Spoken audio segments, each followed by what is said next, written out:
Ahí vamos. Bueno, arrancamos. Ahí se escucha la clase al lado. Bien, empezamos la clase pasada a estudiar el texto de Maristela Svampa. ¿Lo leyeron? ¿Sí? ¿No? Los que lo leyeron, ¿cómo les fue? ¿Sufrieron un poco? Bueno, el plan de hoy es, a diferencia de la clase pasada, que dimos un contexto y yo fui presentando un montón de elementos para que puedan abordar la lectura.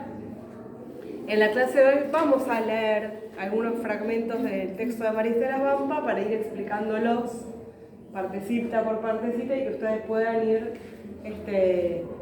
desarmando, incorporando sobre todo esos lenguajes, esa forma de decir, identificando quizás algunos fragmentos importantes.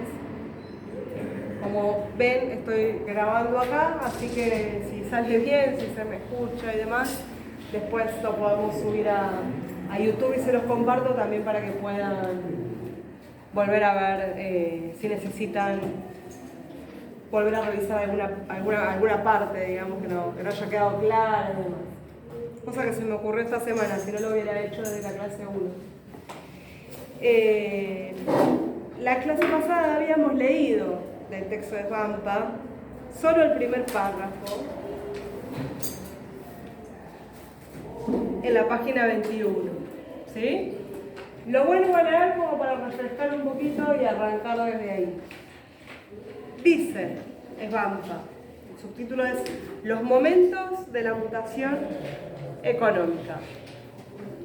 Durante décadas, en la Argentina imperó un modelo de integración de tipo nacional popular.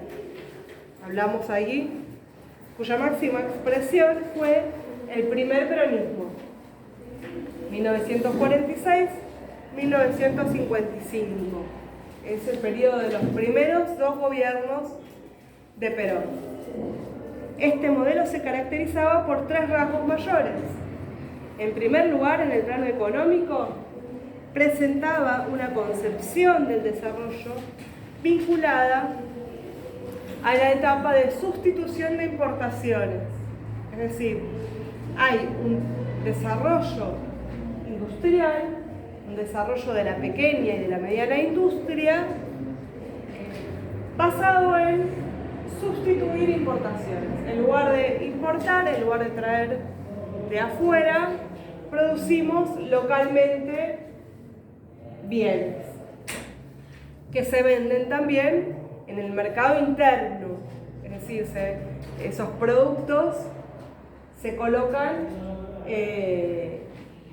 al interior de nuestro país, no se exportan, ¿sí? Se venden en el mercado interno. Entonces, vinculada a la etapa de sustitución de importaciones y la estrategia mercado internista. ¿Hasta ahí se entiende? ¿Sí? En segundo lugar, implicaba el reconocimiento del rol del Estado como agente y productor de la cohesión social. El Estado como un actor fundamental que interviene, que regula las relaciones sociales, económicas y que a través de una enorme batería de políticas y de medidas logra construir como resultado una sociedad relativamente integrada, que es lo que vimos ahí con los datos estadísticos del año 74. ¿Se acuerdan que había índices de pobreza muy pequeños y pleno empleo y una distribución de la riqueza medianamente equitativa y una gran cantidad de población de clase media? No es que todos eran ricos y todos, la mitad era rica, la mitad era pobre, sino una importante proporción de la población que era de clase media. Esto es importante, insisto, con lo de la clase media, porque es un indicador de igualdad social. Un país que tiene mucha clase media es un país más igualitario. que otro de que todos son o muy ricos o muy pobres, ¿sí? Entonces, el reconocimiento del rol del Estado como agente y productor de la cohesión social, principalmente por medio del gasto público social, gasto en salud, en educación, en industria también.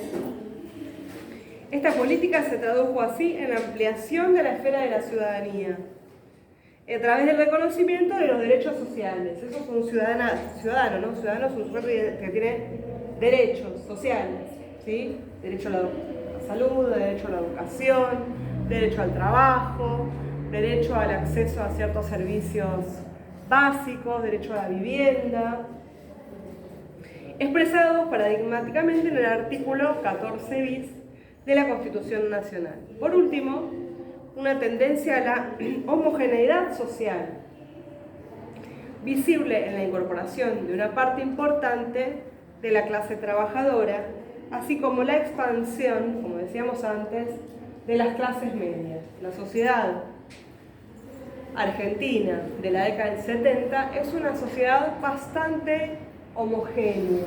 No hay condiciones diversas, dispersas, no hay fragmentación, digamos. Ahí en general todo el mundo tiene trabajo, hay una importante proporción de trabajo en las ciudades, especialmente en la industria, hay un núcleo obrero muy importante y todos tienen las mismas condiciones de trabajo. En general el trabajo es trabajo por tiempo indeterminado, ¿sí? Esto nos diferencia enormemente del resto de los países latinoamericanos, que tienen condiciones mucho más heterogéneas. En otros países de América Latina, si uno observa las estadísticas de la década del 60, de la década del 70, lo primero que salta a la vista es que la mitad de los trabajadores trabajan en el campo y la otra mitad en las ciudades. Hay un porcentaje, eso es una primera fragmentación, digamos. El primer elemento de heterogeneidad. La mitad son campesinos y la otra mitad trabaja en las ciudades. Además, dentro del mundo de los trabajadores urbanos, hay un porcentaje muy importante de trabajadores por cuenta propia, porcentajes muy altos de cuentapropismo en los años 60, 70 del resto de América Latina. El cuentapropismo en nuestro país era muy menor. La mayoría de los trabajadores se insertaban en esas industrias que se habían ido desarrollando al calor de ciertas medidas de protección que ya veremos, ¿sí? Entonces, nuestro país se diferenciaba del resto de los países de Latinoamérica por sus condiciones de homogeneidad y de bienestar socioeconómico. Los salarios obreros se decía que los obreros argentinos eran los mejor pagos de América Latina, y se asemejaba un poco más a los países centrales, ¿sí? Esa era la situación de nuestro país en la década del 70. En la página 22 dice Maristela Sbampa, de manera esquemática, podríamos afirmar que los cambios en el orden económico arrancan durante la década del 70, a partir de la instalación de regímenes militares en el cono sur de América Latina. La dictadura cívico-militar nuestra no fue la única, fue una estrategia regional, ¿sí? Y ella va a hablar, van a encontrar ahí que Maristela Sbampa señala distintas etapas por las cuales ese modelo de integración nacional popular se va desarmando y se va instalando y consolidando el modelo neoliberal, ¿sí? Que no es, como todos los procesos sociales, no es de un día para el otro. No es que el 23 de marzo del 76 había un país y el 24 de marzo había otro. Son procesos largos. En este caso, Maristela Sbampa señala 3 etapas. La de la dictadura cívico-militar del 76-83, la de la transición democrática en el gobierno de Alfonsín, y luego la consolidación del modelo neoliberal en la década del 90 durante la presidencia de Carlos Menem y luego de la Rúa, pero fundamentalmente de Carlos Menem. Entonces vuelvo a la lectura, página 22, dice: de manera esquemática podríamos afirmar que los cambios en el orden económico arrancan durante la década del 70, a partir de la instalación de regímenes militares en el cono sur de América Latina. Las transformaciones operadas en la estructura social comenzarían a tornarse visibles en la década del 80, durante los primeros años del retorno a la democracia. Acuérdense que la dictadura termina en el 83, asume Alfonsín, iniciando así el periodo democrático que ya hoy todos conocemos. Y por último podemos situar los cambios mayores a fines de los 80 y principios de los 90 con la gestión menemista. Hacia el final de la página 22 dice: la segunda tentativa, no importa cuál es la primera, arrancaría de manera decidida con el golpe de Estado del 24 de marzo de 1976. Como en otros países de América Latina, el objetivo de la dictadura militar argentina fue llevar a cabo una política de represión, al tiempo que aspiraba a refundar las bases materiales de la sociedad. ¿Qué querrá decir esto? De refundar las bases materiales de la sociedad. ¿A qué les suena? ¿Qué puede significar esto de las bases materiales de la sociedad? La estructura económica. Exactamente, ¿no? Que se reorganiza en términos socioeconómicos el país. El modo en que nos organizamos social y económicamente se refunda, se transforma de base, ¿sí? La base material y concreta. Lo material se refiere a lo concreto, a lo que uno puede sentir y ver, digamos. Uno podría pensar lo material proporciona lo subjetivo, ¿sí? No cambia la imaginación. Esas transformaciones tienen claramente un fuerte impacto en la subjetividad de las personas, ¿sí? En nuestra mentalidad, por decirlo de alguna manera, ¿sí? Nosotros que somos hijos del modelo neoliberal, incluso quienes lo cuestionamos, tenemos también una cabeza neoliberal, por decirlo de alguna manera, ¿sí? Tenemos formas de ser y de pensar neoliberales. El neoliberalismo nos ha transformado nuestra subjetividad, pero esa subjetividad es producto de transformaciones que no están en nuestra imaginación, que son reales, palpables y concretas. La desocupación se siente y se vive. El deterioro salarial se siente y se vive, ¿sí? La pobreza está ahí, es visible, es algo material y concreto que uno puede ver. No puedo pagar la luz, no puedo pagar la delegación, eso es algo material y concreto, no es mi subjetividad, no son mis ideas, no está en mi imaginación, no lo puedo pagar, ¿sí? Eso es lo material. Material se refiere a eso, a la materia, a lo real y concreto. Uno puede tocar, ver, sentir, ¿sí? ¿Tú vas a decir algo? Sí, bueno, que eso justamente está cargado por el capitalismo. Exactamente, sí. Muchas de nuestras conductas, porque el terrorismo de Estado, se escucha fuerte el profesor, o la profesora, el terrorismo de Estado produjo como efecto un quiebre importante de los lazos de solidaridad social.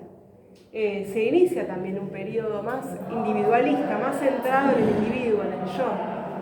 Voy a decir que bajen un poquito. A ver ahí. Ahí está. Bueno, les decía, las conductas más individualistas, ¿no? Eso de escuchar esa frase del sálvese quien pueda, ¿no? De tratar de arreglarse cada uno por su lado, a veces abriéndose paso con los codos, digamos, ¿no? Sí. Conductas más individuales centradas en el yo, sí. Meritocracia, digamos. Las ideas de la meritocracia, por ejemplo. Esas son todas ideas que surgen junto con el modelo neoliberal y con esas transformaciones materiales y concretas a las que hace alusión acá Maristela Svampa. Se transforman las bases materiales de la sociedad, también las bases la subjetividad de las personas. Entonces, vuelvo, estamos en la página 22. El golpe de Estado, como en otros países de América Latina, el objetivo de la dictadura militar argentina fue llevar a cabo una política de represión, al tiempo que aspiraba a refundar las bases materiales de la sociedad. En consecuencia, el corte que introdujo fue doble. Por un lado, mediante el terrorismo de Estado apuntó al exterminio y disciplinamiento de vastos sectores sociales movilizados. El objetivo de la dictadura para refundar las bases materiales de la sociedad, con las transformaciones que hoy vamos a estudiar, fue necesario llevar adelante una política de represión y de terrorismo de Estado que acabara con toda disidencia y que acabara con toda resistencia. Las políticas que se implementan después, y que ahora vamos a puntualizar, no hubieran sido posibles si no hubiera una política represiva que desarmara organizaciones, que desarmara ese estado de movilización popular y ese estado de organización popular que existía en cada rincón del país, en cada fábrica, en cada escuela, en cada universidad, en cada barrio, en cada villa de emergencia. La vez pasada yo puntualicé algunas políticas económicas fundamentales. Hablé de la apertura comercial, de las privatizaciones, de la flexibilización laboral. Las dejé solo planteadas, hoy nos vamos a referir a ellas.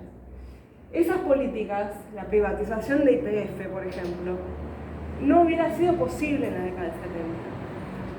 Privatizar nuestra empresa de energía, que creo que es un caso único en el mundo, de haber privatizado nuestra empresa de energía, es algo que en la década del 70, y no solo privatizamos todo, digamos, esa política privatizadora en la década del 70, con ese grado de organización popular, con ese estado de movilización y de conciencia también, hubiera sido inadmisible. Era necesario aplicar las políticas represivas que se aplicaron para poder refundar las bases materiales de la sociedad. En consecuencia, el corte que introdujo fue doble. Por un lado, mediante el terrorismo de Estado, apuntó al exterminio y disciplinamiento de vastos sectores sociales movilizados. En un momento circulaba la idea de que, bueno, solo por usar el pelo largo te llevaban. No era solo por usar el pelo largo. A quienes desaparecieron y asesinaron eran militantes populares, eran dirigentes estudiantiles, delegados sindicales, grandes referentes, digamos, de ese estado de movilización y de organización. Por otro lado, puso en marcha un programa de reestructuración económica social, un programa de refundación de las bases materiales de la sociedad, ¿sí? De reestructuración económica social, que habría de producir hondas repercusiones en la estructura social y productiva. Las consecuencias económicas y sociales de estos procesos, estoy en la página 23, fueron devastadoras. Lo vimos con los gráficos en la clase pasada, lo devastadoras que fueron. El nuevo régimen de acumulación supuso la puesta en marcha de un modelo asentado en la importación. ¿Qué es un régimen de acumulación? Me detengo en algunas palabras. Régimen de acumulación, porque van a aparecer muchas veces a lo largo de este y de todos los textos que puedan leer, de las ciencias sociales, y a veces de algunos artículos periodísticos también, digamos. No es una palabra, puede ser rara, pero no es tan rara. ¿Qué quiere decir un régimen de acumulación? O sea, ¿qué se imaginan que significa un régimen de acumulación? Que no guarda plata. Que guarda plata. ¿Igual de plata? No, que guarda plata. Claro, de crecimiento económico, digamos, ¿no? ¿Sí? Un modelo, un régimen de acumulación, podríamos equipararlo a un modelo económico, ¿sí? A un régimen, a una forma de crecimiento económico, a la forma en que un país crece económicamente. Por ejemplo, entre 1880 y 1920, ¿sí? El país era un país agroexportador, o O sea que su crecimiento, ¿sí? Su acumulación, estaba motorizado por la producción y exportación de materias primas, ¿sí? Y ese era el régimen de acumulación. Régimen de acumulación agroexportador. El régimen o el modelo agroexportador. Podríamos equipararlo, digamos, a un modelo económico.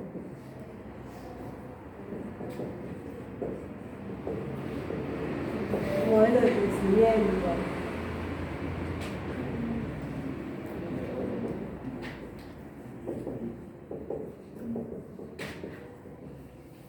Y que es también un modelo político, ¿sí? Es también una forma de organización política de una determinada situación de las relaciones de poder que permiten, que habilitan, que sostienen ese modelo de crecimiento o esa forma de acumulación, ¿sí? Después del modelo agroexportador, con el contexto de la Segunda Guerra Mundial y después con las políticas de los primeros gobiernos de Perón, se desarrolla la industria y lo que motoriza el crecimiento económico, la acumulación económica, ya no es solo la producción agropecuaria, sino también la industria. Ahí se habla de la ICI, el modelo de la ICI, industrialización por sustitución de importaciones. Un poco esto hablamos la vez pasada, ¿no? Una industria que se desarrolla sustituyendo las importaciones. En lugar de importar, empezamos a producir localmente, ¿sí? Los bienes que antes importábamos. Y entonces empieza a desarrollarse una importante red de pequeñas y medianas industrias que dan trabajo. Entonces es un régimen de acumulación basado en el desarrollo industrial, ¿sí? Dice Maristela Vampa con respecto a lo que sigue después del modelo de la ICI, del modelo de industrialización por sustitución de importaciones. Dice, el nuevo régimen de acumulación, estamos hablando ya del modelo neoliberal, supuso la puesta en marcha de un modelo asentado en la importación de bienes y capitales, importación de bienes y capitales. Me detengo un poquito acá para explicar. La clase pasada nombramos, hoy las nombré recién también, tres políticas neoliberales fundamentales. Una es la apertura comercial.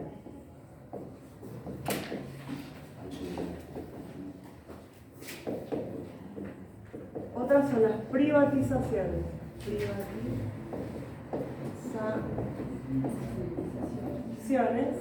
Por último, la flexibilización laboral.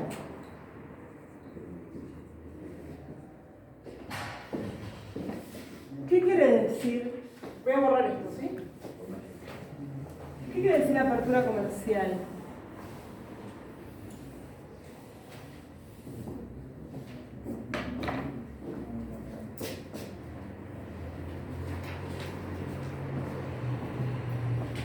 Ese modelo de industrialización, la ICI, del desarrollo de pequeñas y medianas industrias, pudo sostenerse en el tiempo gracias a la protección por parte del Estado, gracias a una protección. ¿En qué consistía esa protección?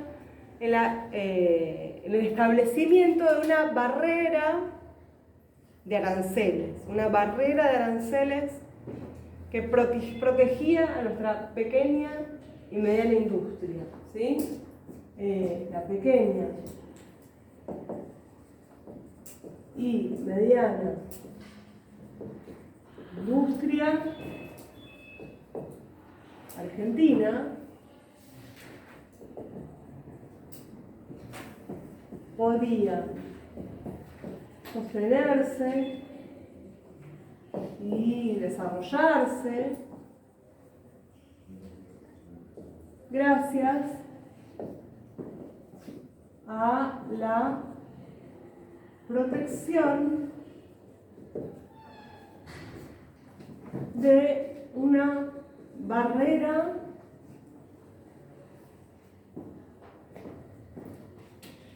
de aranceles, una barrera arancelaria.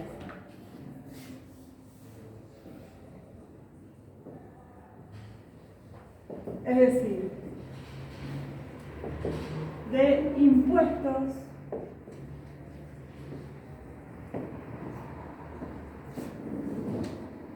a las importaciones.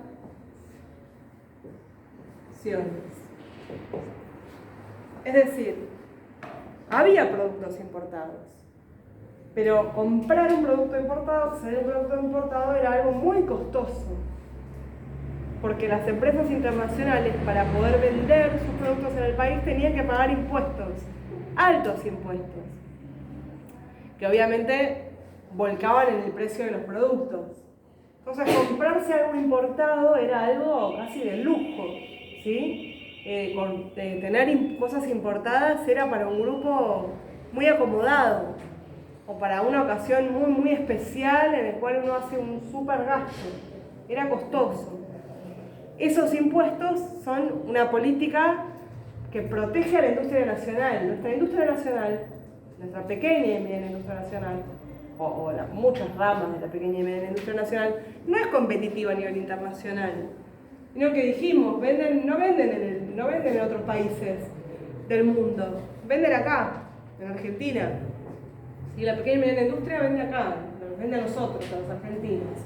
No vende en Europa ni en otros países.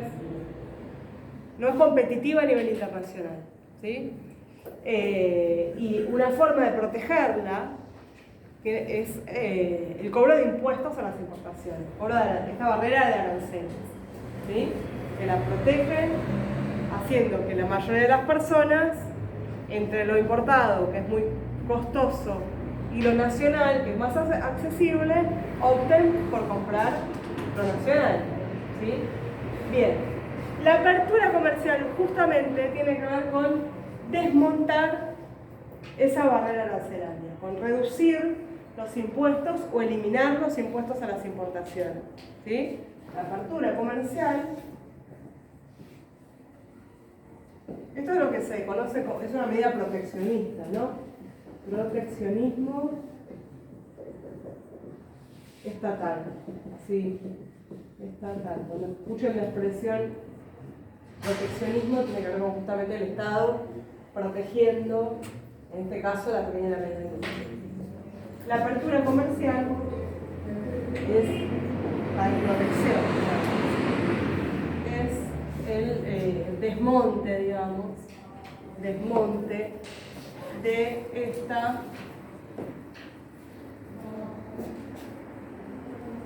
barrera arancelaria, reduciendo o eliminando directamente impuestos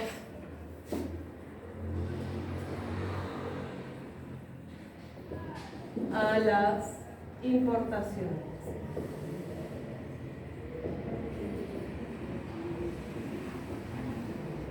Como se eliminan impuestos a las importaciones, nos inundamos de productos importados, muchas veces más baratos que los productos locales.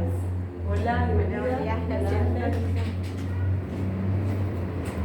más barato, decía, que los productos nacionales, muchas veces.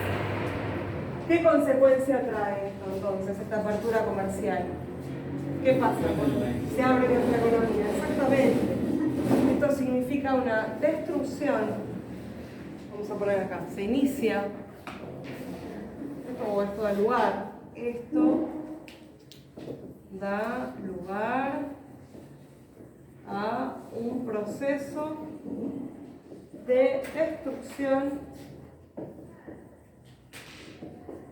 de la pequeña y mediana industria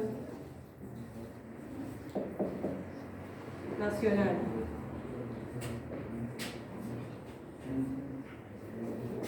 Que a su vez produce como consecuencia, ¿qué? Desempleo. Desempleo.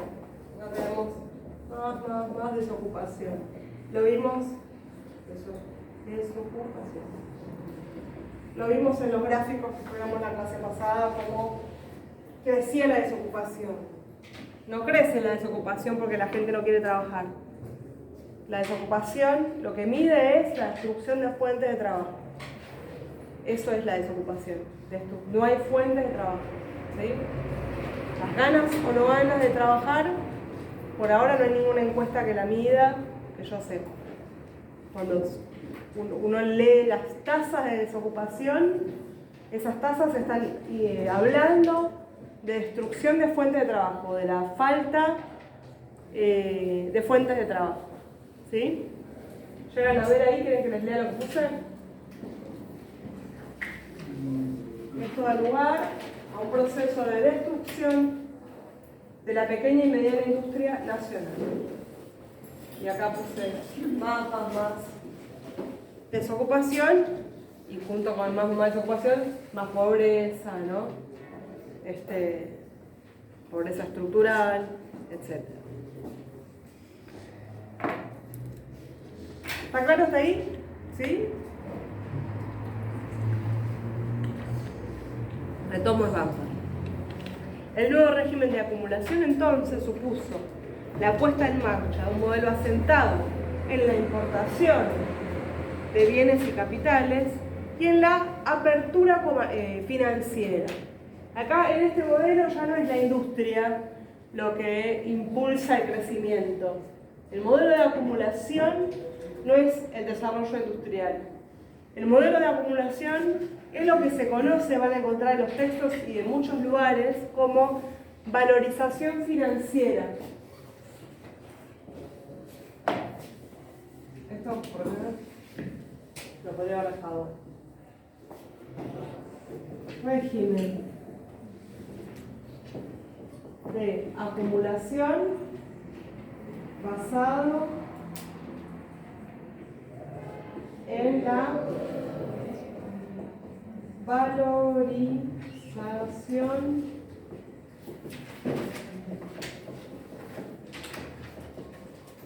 financiera. ¿Qué quiere decir la valorización financiera? La valorización financiera quiere decir que se obtiene valor, que se obtienen ganancias, que se obtienen rentas, realizando operaciones financieras, moviendo el dinero de un lugar al otro, de un banco al otro, de afuera adentro y de adentro afuera, jugando con tasas de interés, con los precios de las acciones, con los precios de los títulos de la deuda, haciendo movimientos especulativos, ¿sí? Lo que se conoce como la timba financiera es ganar dinero. No sé si alguna vez uno puso un poco de dinero en un plazo fijo, por ejemplo. Creo que cuando pones plata en un plazo fijo a 30 días y te da un interés. Y ahí obtuviste, eso es valorización financiera. Obtuviste poco dinero sin que en el medio produzcas nada, digamos. ¿Sí? Obtuviste ganancias jugando con operaciones financieras sin que en el medio se produzca ni un par de zapatillas, ni una escuela, ni un camino, ni una máquina, nada. La valorización financiera, a diferencia de la economía real, en el texto de Manzanelli y Basualdo van a leer esta expresión. La economía real. La economía real es la economía que produce bienes y servicios concretos, ¿sí? Esta silla, computadora, heladeras, autos, vestimenta, etcétera, ¿sí? Casa. Esa es la economía real. Esto no es una economía real. No es real en el sentido de que no produce nada. Es obtener ganancias moviendo dinero de un lugar al otro.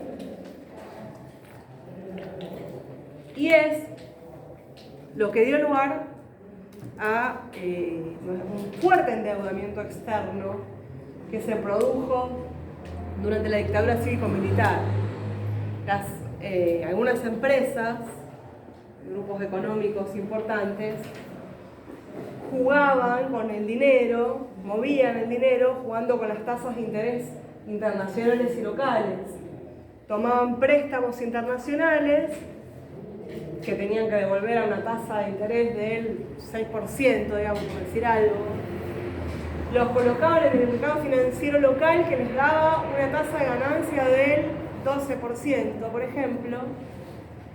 Y luego, una vez que obtenían esa ganancia del 12%, devolvían el préstamo que habían tomado al 6% y se quedaban con una diferencia.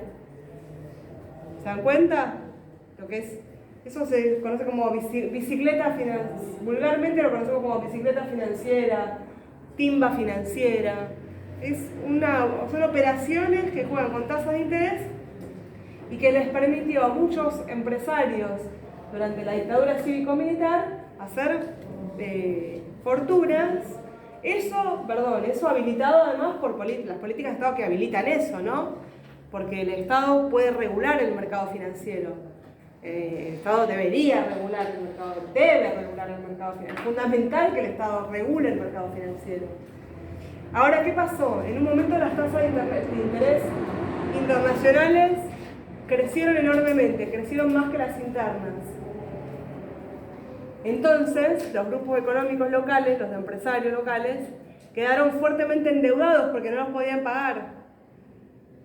Y entonces, Domingo Cavallo, que después fue ministro de Economía de Menem, desde el Banco Central, allá por el año 82, implementó una serie de medidas que permitió a las empresas licuar esas deudas y que esas deudas se transfieran al Estado. Entonces, esa deuda privada la tuvimos que pagar todos, pasó a ser una deuda pública, ¿sí? Y al cabo de la dictadura militar, de esta manera, la deuda externa de nuestro país se multiplicó por 5. La consecuencia de esto es que del 76 al 83 nuestra deuda externa se multiplicó por 5. Deuda que condicionó nuestra economía por décadas. Por lo menos hasta el año 2006, que Néstor Kirchner termina de saldar la deuda, nosotros quedamos fuertemente endeudados. Y el problema no es solo la deuda externa. Todos los países del mundo están endeudados. El problema es qué se hizo con esa deuda y con quién y en qué condiciones nos endeudamos.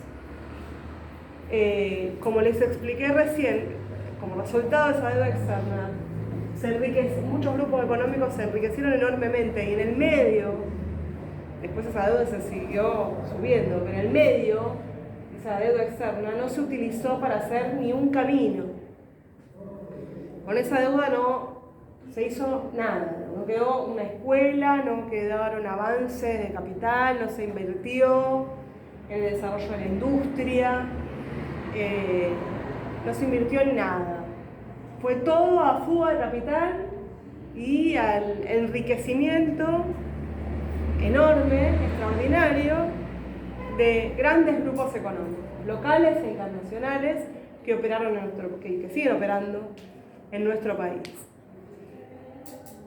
Encima de que no se hizo nada de esto, nada productivo, digamos, con la deuda externa, quedamos endeudados, no con cualquiera, quedamos endeudados con el Fondo Monetario Internacional.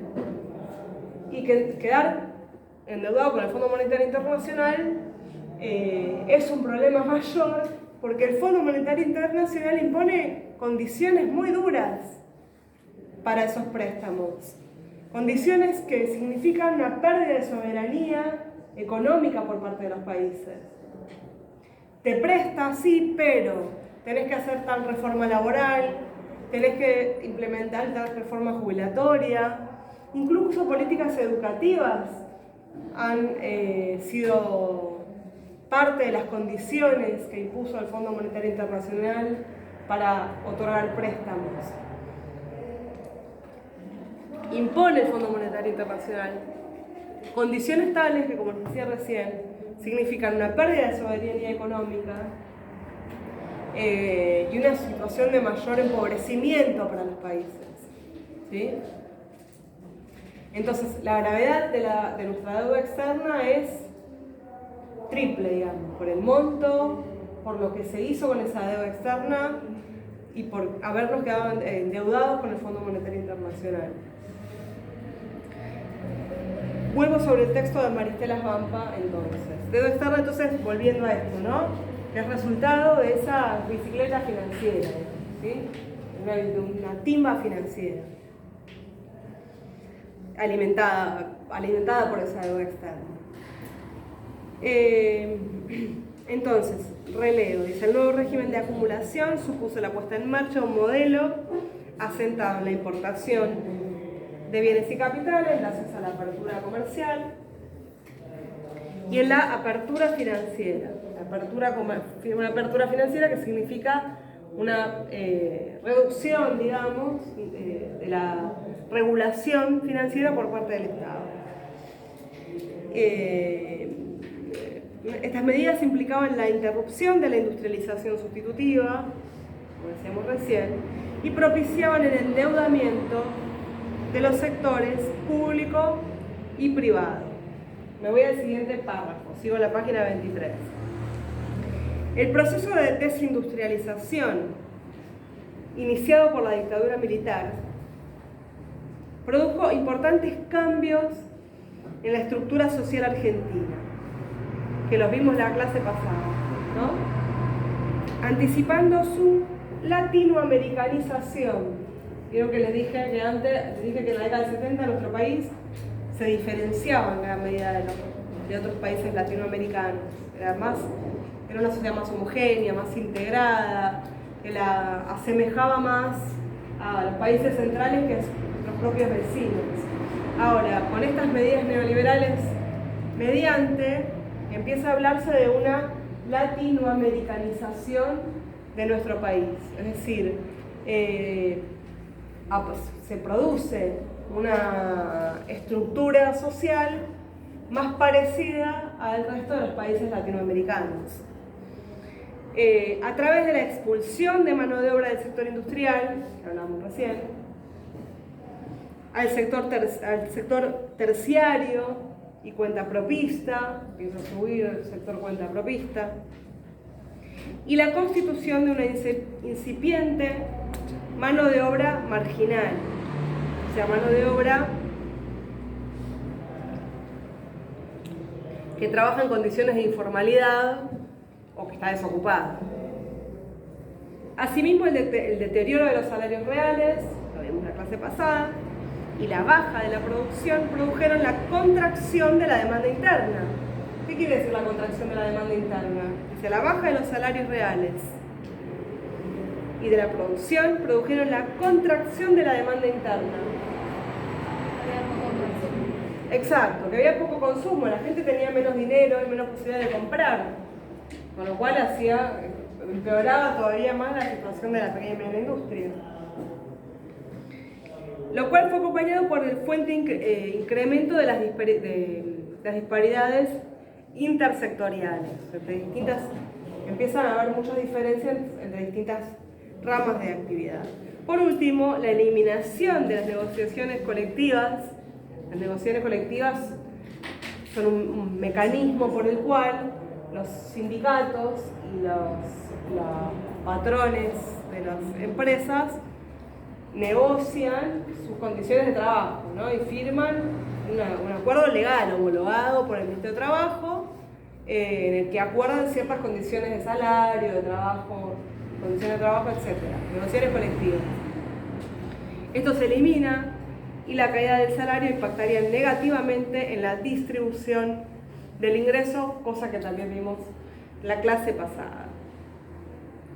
Recordemos que en 1974 en la Argentina la distribución de la riqueza era similar a la de muchos países desarrollados.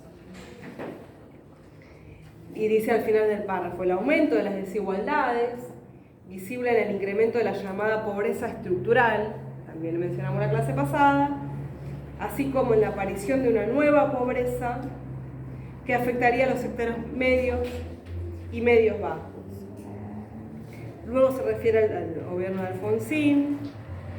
En la página 25 dice: la Argentina de principios de los años 90 era una sociedad empobrecida y atravesada por nuevas desigualdades.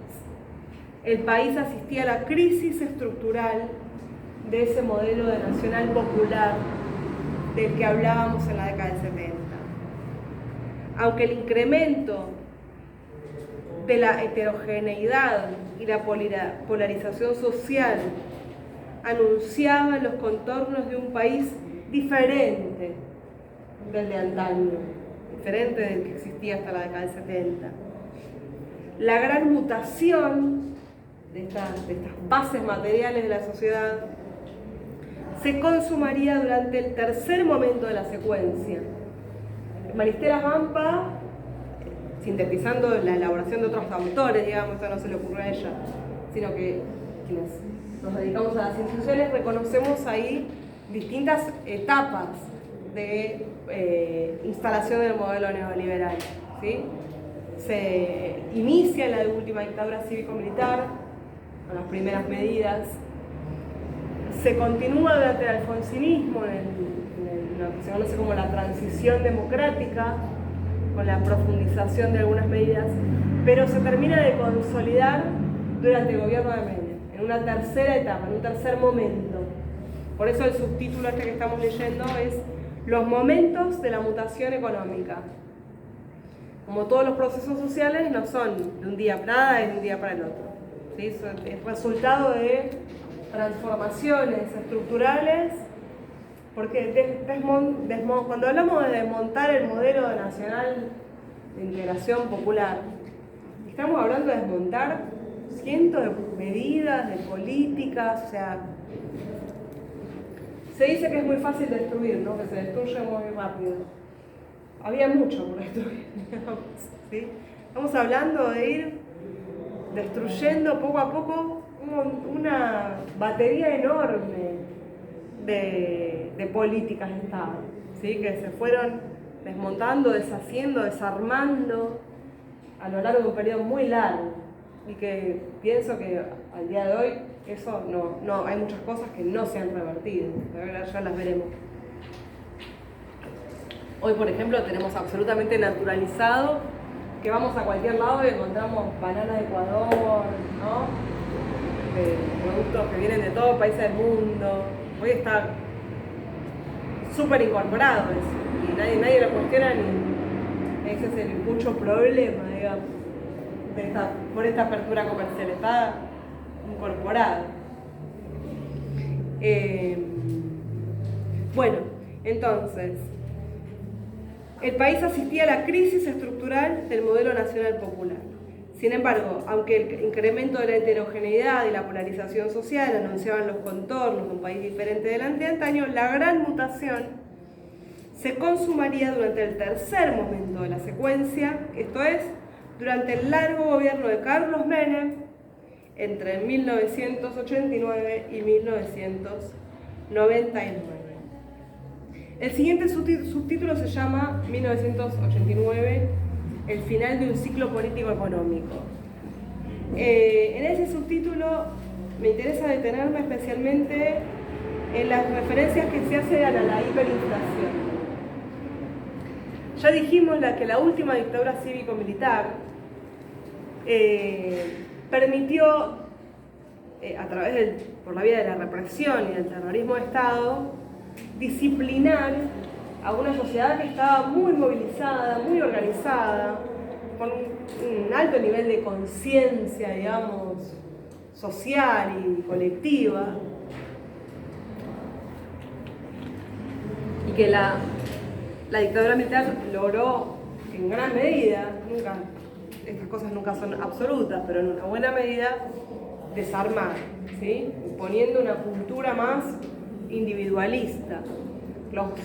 La delación que se impulsaba por parte de la dictadura es un ejemplo de este individualismo del que hablaba antes el compañero, ¿no? La dictadura militar tuvo una campaña, hizo una campaña muy fuerte, publicitaria, para imponer este modelo y para desarmar esa estructura, esa organización popular. Parte de esa campaña publicitaria tenía que ver con delatar, con estar atentos. Había en las escuelas y en las universidades se repartió un manual para que todos podamos reconocer al subversivo y marcarlo, ¿sí? Se impone una cultura más individualista. Me olvidé de mostrarles, les quería mostrar un ejemplo de esta apertura comercial durante la dictadura militar. Iba a hablar de la hiperinflación, pero me voy otra vez un poquitito para atrás porque no quiero dejar de mostrarles este ejemplo de la apertura comercial, que es un buen ejemplo además porque uno puede ver el discurso con el cual se implementaban estas políticas. Estas políticas vienen acompañadas de un discurso para construir legitimidad, ¿sí? La dictadura buscaba, a través del terrorismo, desarmar toda resistencia y a través de una fuerte campaña publicitaria generar consenso para estas políticas. Hay una publicidad muy conocida, que quizás algunos la vio, de una silla, ¿no? Esto se ve, voy a poner pausa acá para poder hacerlas escuchar.